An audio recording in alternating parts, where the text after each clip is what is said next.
Nga Aleanca për Shqiptarët, krahu i Taravarit, thonë se janë të shqetësuar për dakordim mes kryeministrit Kristian Mickoski dhe koalicionit Vlen, që propozim ligji për përfaqësim të drejtë dhe adekuat të dërgohet fillimisht në Komisionin e Venecias, pa u miratuar më parë në Kuvend. Aleanca për Shqiptarët e konsideron qasje të gabuar dhe të rrezikshme, duke paralajmëruar për një boshllëk ligjor që mund të çojë në diskriminim në punësime dhe bllokim të reformave ndëretnike.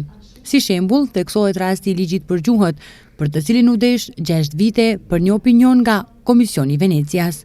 Kryeministri Mickoski ka bërë të qartë se projekt ligji do të kalojë në qeveri, por do dërgohet për vlerësim ndërkombëtar përpara se të hyjë në procedurë parlamentare.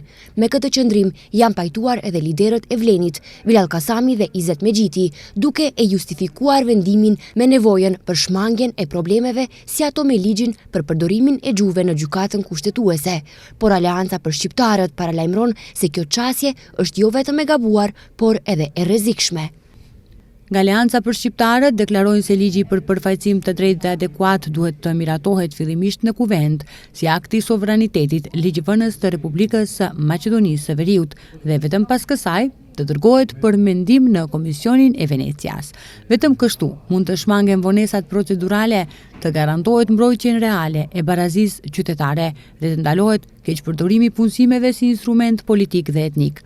Në të kundërtën, siç thuhet në komunikat, vendi rrezikon të qëndrojë pa mbulesë juridike për punësimet në administratën publike dhe shtetërore për një periudhë të papranueshme.